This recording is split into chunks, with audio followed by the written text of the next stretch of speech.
네, 오늘 주시는 하나님의 말씀은 마가복음 11장입니다. 여러분 가지고 계신 성경 마가복음 11장 말씀 보도록 하겠습니다. 1절에서 10절까지 말씀 나누도록 하겠습니다. 저희가 계속 마가복음을 보고 있는데요. 그동안 본 내용은 어떤 거였냐면 예수님께서 이제 공생의 3년 동안 어떤 일을 하셨는가 이런 거를 이제 다뤘습니다. 오늘부터는요. 이 공생애가 이제 끝날 무렵이 된 거예요. 그래서 예수님께서 십자가를 지시기 위해서 이 예루살렘으로 올라가는 그런 장면들을 좀 나눠보려고 합니다. 여러분 그 예수님이 예루살렘에 들어가는 그 장면이 참 인상 깊은데요. 여러분 그렇지 않습니까? 이제 공항 같은 데 BTS 같은 그 아이돌 스타가 오면 팬들이 막 잔뜩 모이잖아요. 그래서 뭐 막 환호하고 소리 지르고 프랭카드 들고 그러죠. 마치 그런 것처럼 지금 예수님께서도 지금 수많은 유대인들에게 둘러싸여서 열렬한 환영을 받기 때문에 이 장면이 참 인상이 깊습니다. 마가복음 11장 9절을 보면 유대인들은 승리를 상징하는 이 종려나무 가지를 막 흔들면서 호산나 찬송하리로다, 주의 이름으로 오시는 이여 찬송하리로다, 오는 우리 조상 다윗의 나라여 가장 높은 곳에서 호산나라고 외쳤습니다. 여러분 호산나가 무슨 뜻일까요? 여러분 호산나 찬양도 있잖아요. 호산나는 당신께 구하오니 우리를 구원해 주시옵소서라는 그런 뜻이에요. 그러니까 구원해 주시옵소서라고 호산나 호산나 하면서 지금 막 노래를 부르고 있는 거죠. 그러니까 이 호산나를 외치면서 예수님을 환영한 이 사람들은 자신들을 속박하고 있는 이 로마로부터 구원해 달라고 외치고 있는 것입니다. 그런데 이제 이렇게 승리하시고 또 구원을 베푸시기를 기대하는 이 예수님이신데 좀 어울리지 않는 게 하나 있습니다. 예수님께서 나귀를 타고 가셨다는 것입니다. 근데 그것도요, 다 큰 나귀가 아니고 어린 나귀 있잖아요. 나귀가 좀 어린 나귀. 그런 한 번도 사람을 태워보지 않은 그런 나귀. 그런 나귀를 예수님께서 타셨습니다. 그러면 어떠했을까요? 여러분 나귀가 말보다 작거든요. 근데 이제 그 작은 나귀인데 또 새끼 나귀. 그러면 이제 굉장히 작은 나귀잖아요. 거기에 이제 이렇게 탄 거예요. 예수님 나이가 지금 몇 살 정도 됐을까요? 33살. 더 안 크시겠죠? 다 크신 거잖아요. 다 큰 성인이 거기 딱 이렇게 딱 앉았으니 좀 우스꽝스러워 보였을 것 같기도 합니다. 여러분 하나님이 보내신 구원자요 또 유대인의 왕이라면 크고 멋진 백마 정도는 딱 타야 되지 않습니까? 이렇게 딱 큰 말 위에 딱 타가지고 폼을 좀 딱 내면서 딱 들어와야 될 것 같은데 이 작은 나귀, 볼품없는 나귀 이런 것을 타고 지금 이렇게 들어오는 게 왠지 어울리지가 않습니다. 여러분도 그렇지 않습니까? 지금 이렇게 퍼레이드를 하는 거잖아요. 사람들이 막 환호하고 있잖아요. 근데 거기를 이제 딱 지나가는데 여러분에게 이제 뭘 선택해라. 만약에 뭐 말을 타겠냐, 뭐 백마를 타겠냐, 나귀를 타겠냐. 여러분에게 이제 딱 묻는다면 여러분 뭘 선택하시겠어요? 아무래도 좀 그럴싸해 보이는 백마 정도 딱 타고 가고 싶지 않겠습니까? 이왕이면 그렇죠? 근데 예수님께서는요 백마를 타시지 않고 이 볼품없는 어린 나귀를 타신 거예요. 근데 왜 그랬을까요? 예수님이 왜 이렇게 볼품없는 나귀를 타고 예루살렘에 들어가셨을까요? 다른 이유가 없고요. 하나님 아버지께서 원하셔서 그렇게 하신 거예요. 초라한 나귀를 타는 것을 하나님 아버지께서 원하셨어요. 정말 그럴까요? 잠시 말씀을 보려고 하는데 스가랴서 9장 9절 말씀이에요. 스가랴 9장 9절 제가 읽겠습니다. 시온에 따라 크게 기뻐할지어다, 예루살렘에 따라 즐거이 부를지어다. 보라 내 왕이 내게 임하셨으니 그는 공의로우시며 구원을 베푸시며 겸손하여서 나귀를 타시나니 나귀의 작은 것 곧 나귀 새끼니라. 아멘.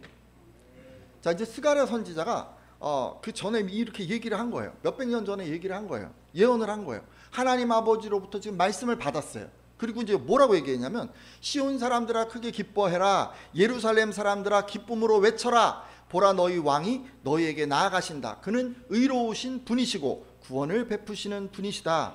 그가 겸손하여 나귀를 탔으니 어린 나귀 곧 나귀 새끼다 라고 예언을 했습니다. 근데 이게 예언이 되어 있는 거예요. 하나님 아버지께서 이 말씀을 하신 거예요. 그래서 지금 이 말씀에 순종하기 위해서 예수님이 나귀를 타신 거예요. 할렐루야. 자, 그렇다면 나귀를 타신 건요, 하나님 말씀에 대한 순종을 의미하고 있어요. 하나님 아버지께서 말씀하신 그대로 순종하셨기 때문입니다. 우리는 이런 예수님의 순종을 겟세마네 기도에서도 확인할 수 있습니다. 누가복음 22장 42절인데요. 이 부분도 제가 읽겠습니다. 이르시되 아버지여, 만일 아버지의 뜻이여든 이 잔을 내게서 옮기시옵소서. 그러나 내 원대로 마시옵고 아버지의 원대로 되기를 원하나이다 하시니. 아멘. 자, 여러분 이 기도도 잘 들어보셨을 것 같은데, 예수님께서는 잡히시기 전에 기도하는 그 자리에서 하나님 아버지께서는 무슨 일이나 다 하실 수 있지 않습니까? 이 고난의 잔을 내게서 거두어 주십시오. 그러나 제 뜻대로 마시고 아버지의 뜻대로 하십시오라고 이렇게 기도했습니다. 그러니까 무시무시한 십자가 처형을 지금 받아야 되잖아요. 근데 이걸 피하고 싶으셨던 거예요. 근데 이런 상황 속에서도 예수님께서는 자신의 뜻을 내세우지 않고 하나님의 뜻에 순종하셨습니다. 그러니까 예수님께서 지금 나귀를 타신 것은요, 말씀에 대한 순종이었어요. 따라서 오늘 함께한 예배자들도 예수님처럼 순종의 길을 걸어가 주시기를 부탁드립니다. 순종은 뭡니까? 내 뜻을 내세우는 게 아니라 하나님 아버지의 뜻에 따라 가는 거예요. 이 말씀에 순종하는 거예요. 그것이 예수님을 따르는 우리가 마땅히 해야 할 바라고 믿습니다. 뭐 이런 경우 있어요. 우리의 소원과 하나님의 계획이 부딪힐 수 있어요. 그럴 때 내 뜻이 아니라 하나님의 뜻이 이루어지기를 소원합니다 라고 이렇게 기도해 주시면 좋을 것 같아요. 그리고 예수님이 하신 것처럼 묵묵히 하나님의 뜻에 순종하시면 좋을 것 같습니다. 또 여러분에게 하나님의 말씀이 임할 때가 있습니다. 성경을 통해서 말씀을 주실 때도 있고 설교자나 신앙의 선배를 통해서 주실 때도 있습니다. 어떤 말씀을 우리에게 주실 때가 있어요. 근데 이제 그 말씀이 항상 내 마음에 맞는 건 아니죠. 그럼 어떻게 하나요? 잠깐 외면하기도 하고, 당장 필요 없는 말씀이면요 잘 안 듣기도 해요. 근데 여러분 그러시면 안 돼요. 예수님처럼 해주셔야 돼요. 잘 마음에 간직하고 있다가 그 말씀을 실천해야 되는 상황이 오면 그때 순종하는 거예요. 믿으십니까? 여러분 그렇게 하셔야 돼요. 이 스가랴서 말씀을 예수님이 잘 간직하고 있었어요. 여러분 우리가 이렇게 하는 게 나귀를 타신 예수님의 뒤를 따르는 것이라 믿습니다. 자, 지금까지 제가요 예수님께서 나귀를 타시고 들어가셨는데 이게 이제 순종의 의미라고 했잖아요. 한 가지 의미를 더 생각해 볼 수 있습니다. 아까 읽으신 본문에서 여러분 기억하실지 모르겠는데 겸손하여 나귀를 탔으니 라고 이제 그렇게 얘기를 했어요. 예수님께서 어린 나귀를 타신 것은 겸손을 상징합니다. 근데 여러분 일반적으로 성경적인 겸손의 의미는 빌립보서에 나와 있습니다. 빌립보서 2장 3절을 보면 남을 나보다 낮게 여기는 것이 겸손이라고 가르쳐 줍니다. 여러분 잘하고 계시죠? 안 하고 계십니까? 남을 나보다 낮게 여기세요. 아무도 안 하시는 것 같아요. 근데 여러분 우리는요 사람들과의 관계에서 겸손을 이렇게 정의를 하고 있어요. 근데 지금 얘기하는 예수님의 겸손 이게 아니에요. 여러분 앞서 겸손으로 번역된 히브리어 원인 아나를 보면 겸손 외에도 이 가난하고 비천하고 낮은 이런 의미가 더 들어 있습니다. 따라서 이런 의미를 적용해 보면 예수님께서 나귀를 타신 것은 예수님은 하나님의 아들이시기 때문에 존귀하신 분이지만 나귀를 탈 정도로 낮아지셨다는 그런 것입니다. 여러분 오해가 없으셨으면 좋겠어요. 예수님이 실제로 천해진 것도 아니에요. 가난해진 것도 아니에요. 그분은 하나님의 아들이시기 때문에 존귀하신 분이시고 온 세상 다 가지신 분이세요. 근데 그런 그분의 신분, 그분의 본질은 지금 변하는 게 아니에요. 그렇죠? 근데 뭐만 바뀐 거예요? 예수님께서 가난하고 비천해지셨다라고 하는 것은요 모든 것을 가졌음에도 가난한 사람이 되어주셨고 세상 어떤 사람들보다도 존귀한 분이시지만 비천한 사람이 되어주셨다는 그런 말씀입니다. 우리 같으면 좀 이해하기 쉽게 내가 눈높이를 낮춰서 가져간 거예요. 쉽게 얘기하면. 그죠? 왜 그러셨을까요? 예수님은 왜 자기가 가진 모든 걸 누리지 않고 그게 낮아지셨을까요? 사람들의 눈높이를 맞춰주셨을까요? 왜 그랬을까요? 말씀을 통해서 한번 확인해 보려고 하는데 마가복음 10장 45절이에요. 이 부분 같이 한번 읽어볼까요? 마가복음 10장 45절입니다. 인자가 온 것은, 같이 읽습니다. 시작. 인자가 온 것은 섬김을 받으려 함이 아니라 도리어 섬기려 하고 자기 목숨을 많은 사람의 대속물로 주로 함이니라. 아멘. 두 가지를 말씀해 주셨네요. 자, 예수님께서는 섬김을 받으러 온 것이 아니라 섬기러 왔고, 또 많은 사람의 죄값을 치르기 위해 내 생명마저 희생하려고 왔다라고 하셨습니다. 그러니까 이 말씀으로 미루어 보아서 예수님께서는 대속물이 되어서 저와 또 여러분을 구원하고 또 종의 모습으로 우리를 섬겨주시기 위해서 스스로 낮아졌다는 것을 알 수가 있습니다. 우리는 어떻게 이걸 좀 실천해 볼 수 있을까요? 어떻게 하면 예수께서 나귀를 타신 것처럼 우리도 한번 낮아져 볼 수 있을까요? 어떻게 해야 낮아져서 구원과 섬김을 동시에 우리가 실천할 수 있을까요? 정말 많은 얘기를 할 수 있는데 그냥 한 가지만 심플하게 얘기를 할게요. 여러분, 나머지는 여러분이 좀 적용해 주세요. 교회에 많은 돈을 가진, 재물을 가진 분이 계실 수가 있어요. 이런 분들이 낮아진다는 거에 대해서 좀 생각해 볼게요. 뭘까요? 자기가 가진 거 과시하지 않고 검소하게 생활하는 거예요. 그래야 가지지 못한 그 불신자들에게 복음을 전하고 또 그들을 구원할 수 있기 때문입니다. 여러분, 재물을 많이 가진 분이요, 그거 가진 거 막 자랑하고 으스대고 그러면 어떻게 될까요? 가난한 분들이 그걸 보고 어떻게 생각할까요? 복음이 전해지기는커녕 그분들에게 그냥 상처만 안길 것 같아요. 따라서 경제적으로 좀 어려운 분들, 그런 분들에게도 우리가 복음을 잘 전하려면 먼저 낮아져야 합니다. 그래야 복음을 전할 수가 있어요. 또 교회 올 때도 한번 생각해 볼게요. 교회 오시는데 막 엄청 뭐 고급차, 비싼 옷, 뭐 명품 액세서리 이런 거를 이제 갖고 계신 분이 그걸 막 다 그냥 하고 오시는 거예요. 그걸 다 보여주고 싶으신 거예요. 그러시면 안 돼요. 다 놓고 오세요. 다. 교회는 절대 그런 거 갖고 오시지 마세요.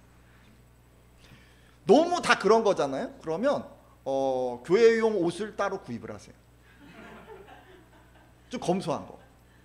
그래야 되는 거예요. 교회 다 웃기만 하고 안 하시는 것 같은데 그렇게 하셔야 돼요.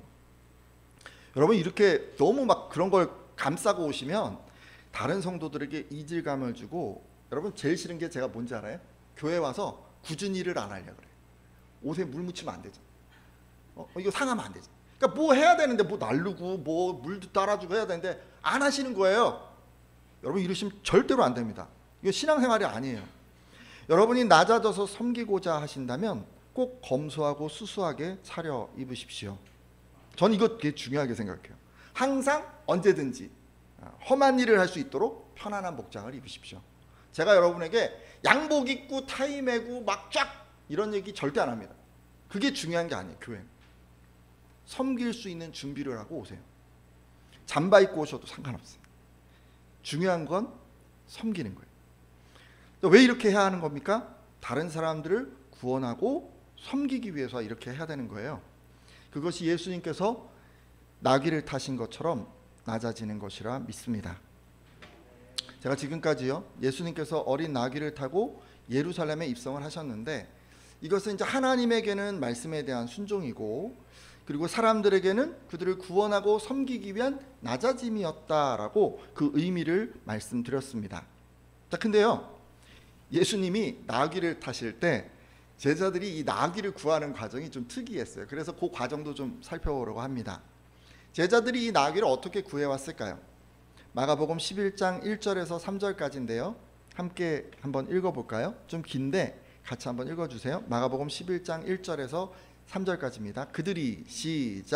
그들이 예루살렘에 가까이 와서 감람산 벳바게와 베다니에 이르렀을 때 예수께서 제자 중 둘을 보내시며 이르시되 마을로 가라. 그리로 들어가면 곧 아직 아무도 타보지 않은 나귀 새끼가 메어 있는 것을 보리니 풀어 끌고 오라. 만일 누가 너희에게 왜 이렇게 하느냐 묻거든 주가 쓰시겠다 하라. 그리하면 즉시 이리로 보내리라 하시니 아멘. 자, 예수님과 제자들이 예루살렘에 가까운 감람산 기슭에 이 벳박에 또 베다니라고 하는 이 마을에 이르렀을 때 예수님께서는 두 제자를 보내시면서 이렇게 말씀하셨습니다. 너희는 맞은편 마을로 들어가거라. 거기 가면 아무도 타본 적이 없는 나귀 새끼 한 마리가 매어 있을 것이다. 그것을 풀어서 끌고 오너라 라고 말이죠. 그러면서 이렇게 덧붙이셨어요. 혹시 누가 너에게 왜 그러느냐라고 묻거든 주님이 쓰신다고 하여라. 그러면 곧 보내줄 것이다 라고 하셨습니다. 자, 그리고 실제로 제자들은 이 말씀에 따라 나귀를 구하러 나가는데요. 이어지는 말씀도 보도록 하겠습니다. 마가복음 11장 4절에서 6절까지 말씀인데 제가 읽겠습니다. 제자들이 가서 본즉 나귀 새끼가 문 앞 거리에 매어 있는지라 그것을 푸니 거기 서 있는 사람 중 어떤 이들이 이르되 나귀 새끼를 풀어 무엇을 하려느냐 하매 제자들이 예수께서 이르신 대로 말한데 이에 허락하는지라. 아멘. 자, 보면 예수님의 말씀을 듣고 지금 제자들이 문 밖에 나갔어요. 길거리에 나갔어요. 근데 거기 딱 보니까 나귀 새끼가 있는 거예요. 그래서 그거를 딱 풀어서 지금 데려가라고 하고 있어요. 근데 그걸 본 사람들이 무슨 일이요? 왜 나귀를 풉니까? 라고 이제 물은 거예요. 이에 제자들은 예수님께서 가르쳐 주신 대로 얘기를 했어요. 아까 뭐라고 가르쳐 주셨죠? 주가 쓰시겠다. 그렇게 얘기를 한 거예요. 그랬더니 그 얘기를 딱 듣고 특이하게도 이 나귀의 주인으로 추정되는 사람들이 가져가세요 라고 허락을 해 주었습니다. 아무런 거절도 안 하고 불편한 내색도 안 하고 그냥 흔쾌하게 그래요? 나귀 가져가세요 이렇게 얘기한 거예요. 신기하죠. 저도 제가 뭐 필요할 때 막 사람들이 이렇게 막 줬으면 좋겠어요. 아멘 하신 분이 저 주실 건가 봐요. 아무튼 어떻게 이럴 수 있었을까요, 여러분? 일단 나귀 주인에게 믿음이 있었으리라고 한번 우리가 추측해 봅니다. 제자들이 나귀를 구한 동네는 베단이었거든요. 근데 이 베단이라고 하는 동네는요, 예루살렘에서 동쪽으로 조금 한 2-3km, 짧으면 2km, 한 3km 정도 되는 지점에 있는 도시예요. 그러니까 굉장히 가깝죠. 뭐 도시 여기서면 어디 상동 정도 될까요? 상동? 여기서 걸어가면 한 2km, 3km밖에 안 됩니다. 근데 거기 누가 살고 있었습니까? 여러분, 베다니 하면 떠오르는 3남매 있죠? 나사로, 마르다, 마리아. 이 3남매가 이 베다니에서 살고 있었어요. 근데 얼마 전에 예수님께서 이 베다니에서 어떤 일을 하셨냐면요, 죽은 지 4일이나 되었는데 여기 간호사분들 계신데 죽은 지 4일 되면 어떻게 되나요? 본 적이 없으신가 봐요. 죽은 지 4일 되니까 성경에는 썩은 내가 났다고 그래요. 썩은 냄새가 막 나요. 근데 그 나사로가 썩은 거를 예수님이 다시 살려주신 거예요. 그러기에 나사로의 부활을 잘 아는 이 나귀 주인은요, 예수님에 대해서 잘 알고 있었으리라 생각합니다. 뭐라고 알고 있었을까요? 이 주인이? 예수님은 죽은 사람도 살리시는 분이다 라고 알고 있었겠죠. 그러기에 하나님께서 이 땅에 보내신 분이구나 라고 그가 믿고 있었을 것이라고 추측을 합니다. 근데 이런 그의 믿음은 그냥 말로만 하는 고백이 아니었던 것 같아요. 나귀 주인의 그 믿음은 자신의 것을 아낌없이 드리는 그런 믿음이었습니다. 여기 말씀을 보니까 예수님의 제자들이 어떻게 했어요? 그냥 와가지고 그냥 자기 것 가져가듯이 그냥 풀어서 그냥 쓱 가져가려고 해요. 이게 얼마나 무례한 거예요. 그죠? 얼마나 이게 깜짝 놀랄 만한 일 아닌가요? 말도 없이 나귀를 지금 가져가려고 하고 있잖아요.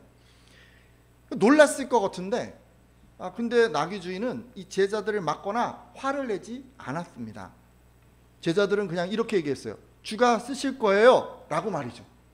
그런데 이 나귀 주인은 그 얘기를 듣자마자 바로 나귀를 내어 주었어요.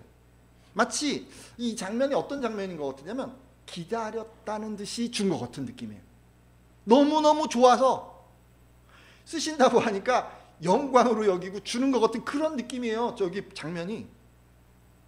여러분, 그래서요, 이 예수님의 사역에서 하나님의 예언의 그 말씀이 성취될 수 있도록 이 사람이 조력했습니다. 얼마나 값진 일입니까?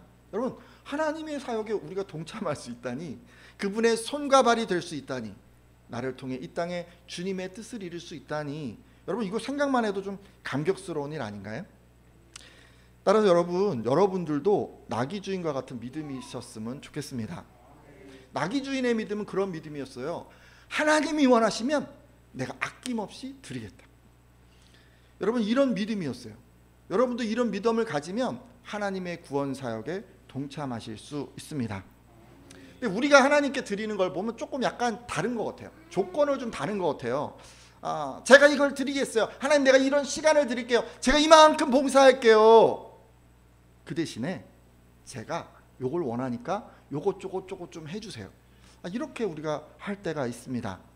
네, 여러분 이건 신앙이 아니에요. 그럼 이렇게 생각하시면 안 돼요. 이건 거래예요. 거래.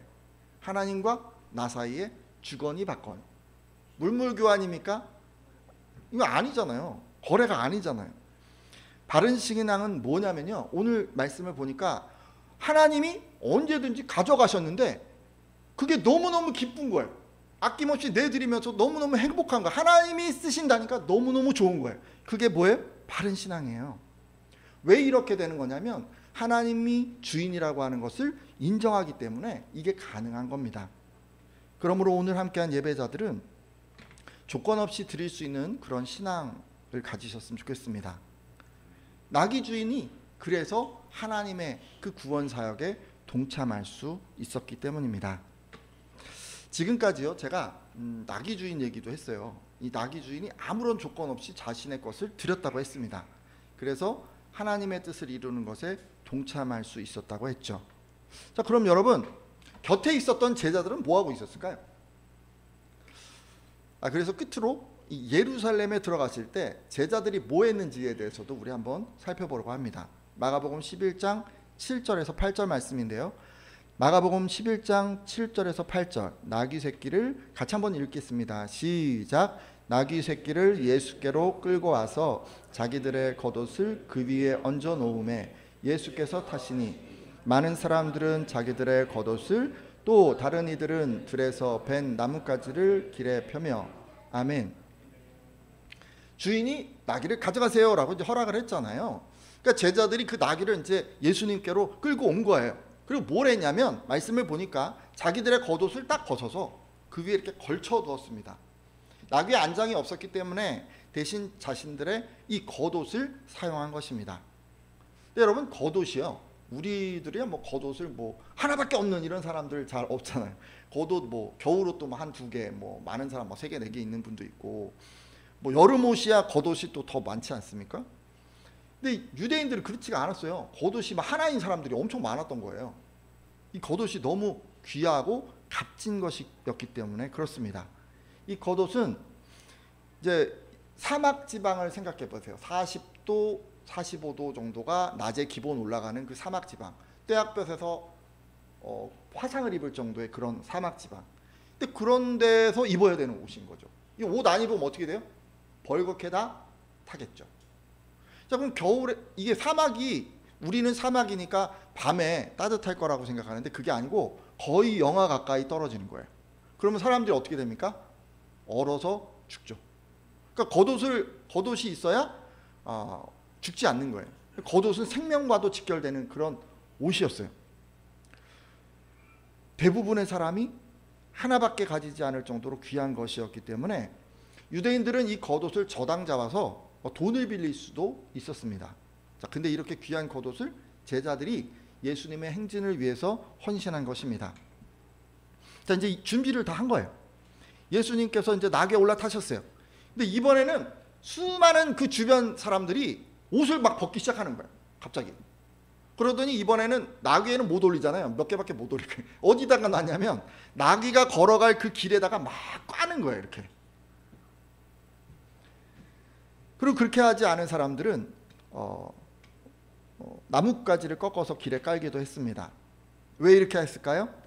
예수님께서 가시는 그 걸음걸음에 이 겉옷을 밟고 가게 하려고, 마치 우리가 뭐 하는 것처럼 카페트 까는 것처럼 그렇게 지금 예우를 하고 있는 거예요.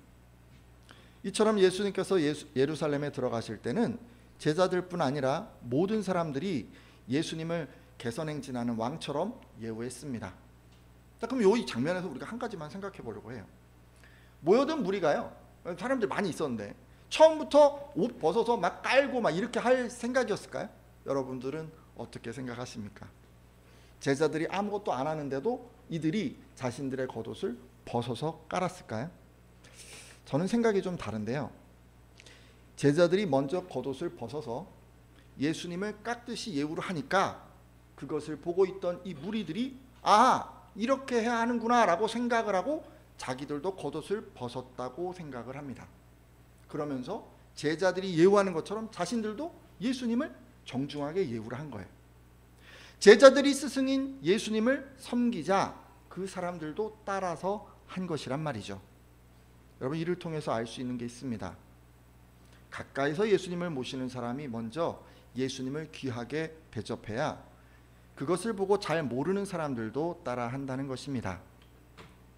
우리 같으면 그런 거예요. 먼저 믿은 성도들이 예수님을 귀하게 여기고 대접하고 잘 섬겨야 나중에 믿는 성도들도 이것을 보고 따라하게 된다는 것이죠.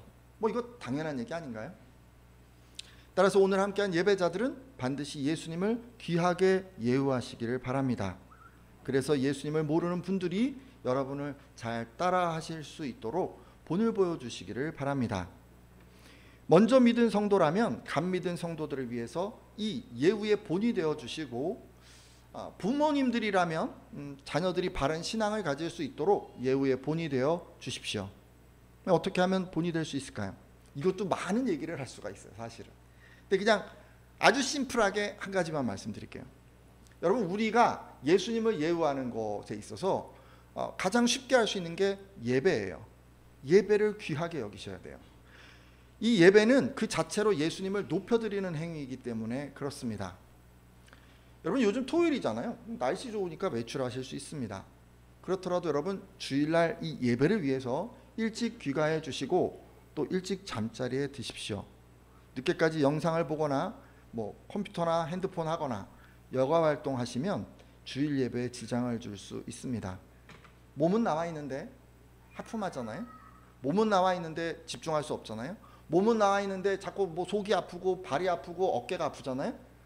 그거 뭐예요, 그게? 지금 그거를 하자는 게 아니죠. 그렇게 하시면 안 돼. 여러분, 예배 시간 늦지 않으시는 건 당연한 거잖아요. 가능하면 조금 일찍 오세요. 10분 정도 전에는 오시면 좋을 것 같아요. 준비를 빨리 할 수 있도록 서로 도와서, 아이들 있는 그런 집은 혼자 한 사람에게 다 맡기지 말고 부부가 합력해서 준비하셔야 이게 가능할 수 있을 겁니다. 교회 오시면 여러분 뭐부터 합니까? 우리가 기도부터 하죠. 잊지 마세요. 가끔 이제 와서 인사하다 보면 기도를 이제 까먹는 경우도 가끔 있으시잖아요. 근데 여러분이 딱 오시면 딱 인사 한 사람 눈에 보이는 사람 인사하고 바로 그냥 앉으세요. 잠깐 앉아서 기도부터 하세요. 예배를 위해 기도해 주시고, 성령의 임재 가운데 찬양과 설교와 기도가 이루어질 수 있도록 그렇게 기도해 주십시오. 교회 공동체를 위해서도 기도하고, 교회 여러분 아프신 분들이 있어요. 그런 분들 위해서 우리가 기도하는 거예요. 잠깐 앉아서 기도하는 거예요. 언제 기도하겠어요, 그죠? 예배 전에는 또 우리가 이제 잠깐 시간이 날 경우가 있어요. 그래서 이제 음료를 마실 때가 있어요. 근데 이제 교제실에서 마시고 또 얘기를 나눌 필요가 있을 때는 조용히 문을 닫고 얘기를 해주시면 좋을 것 같아요. 제가 오늘 해봤는데 좋더라고요. 근데 이제 좀 안 좋은 것도 있더라고요. 제가 문을 닫았더니 목사님이 상담을 하시나 보다 이렇게 생각을 하고 아무도 안 들어오시는 거예요. 근데 그게 아니고 여기서 잠깐 이제 문을 닫고 한번 안에서 이렇게 차 내리는 게 시끄럽기도 하고 또 얘기 나누다 보면 기도하시는 분들한테 방해가 되니까 그렇게 한번 해봤습니다. 여러분, 공간이 협소해서요. 여러분 이렇게 좀 도와주셔야 다른 분들이 조용한 가운데 기도하실 수 있어요. 잘 하고 계시지만 음료나 간식 이런 거 가지고 예배에 참석하지 않으셨으면 좋겠고, 물을 마시려면 뚜껑이 달린 텀블러를 사용하면 좋을 것 같습니다. 예배가 딱 시작되면 여러분 잘 하고 계시지만 이동하는 거는 좀 곤란합니다. 이게 이제 방해가 되기 때문에 그래요. 미리 화장실 잘 다녀오시죠. 물도 마시고 또 볼일도 보시고 이렇게 해주시면 좋을 것 같습니다. 그럼에도 불구하고 이제 불가피하게 이동이 필요한 분들 있으실 수 있잖아요. 갑자기 우르릉 배가 아파 이래서 후다닥 가야 될 분들도 계시니까, 그럼 어디 앉아야 되냐면 저 뒷자리에 앉으세요. 뒷자리에 앉으셨다가 조용히 나가셔서 그러시면 좋을 것 같습니다. 제가 이런저런 잔소리 같은 얘기를 했는데 여러분, 그렇지만요, 잔소리라고 생각하시면 안 되고 이게 예수님을 잘 예우하는 거다라고 생각을 하셔야 돼요. 예배에 방해가 되거나 예배자들에게 불편을 끼치지 않도록 여러분 노력해 주십시오. 바로 이것이 예수님을 예우하는 것에서 본이 되는 것입니다. 이제 말씀을 맺고 기도하려고 하는데요. 제가 이제 이런저런 얘기를 오늘 많이 했어요. 앞서 예수님께서 나귀를 타고 예루살렘에 입성하신 것은 하나님에게는 말씀에 대한 순종이고 사람들에게는 그들을 구원하고 섬기기 위한 낮아짐이었다라고 말씀드렸습니다. 그간 말씀에 순종하지 않았거나 자기를 낮추지 않았던 분들은 돌이켜주시고 이후로는 힘써 순종하며 낮아지겠다고 결단해 주십시오. 그리고 이제 이런 말씀도 드렸어요. 주가 쓰시겠다고 하니까 나귀의 주인이 조건 없이 자신의 것을 드렸다고 했습니다. 혹여 자신의 것을 드리는 것에 인색했던 분들은 돌이켜주시고 이후로는 주가 쓰시겠다고 하시면 그 기회를 영광스럽게 여기겠다고 결단해 주십시오. 또 먼저 믿음을 가진 사람이 예수님을 귀하게 예우해야 그것을 보고 예수님을 잘 모르는 사람도 따라한다는 것을 알게 되었습니다. 혹시 우리가요 그간 그 예수님을 예우하는 것에서 본을 보이지 못한 부분이 있다면 여러분 돌이켜 주시고 이후로는 그 예배뿐 아니라 다른 신앙의 덕목에서도 언제나 예수님을 예우하겠다고 그렇게 한번 결단해 주십시오.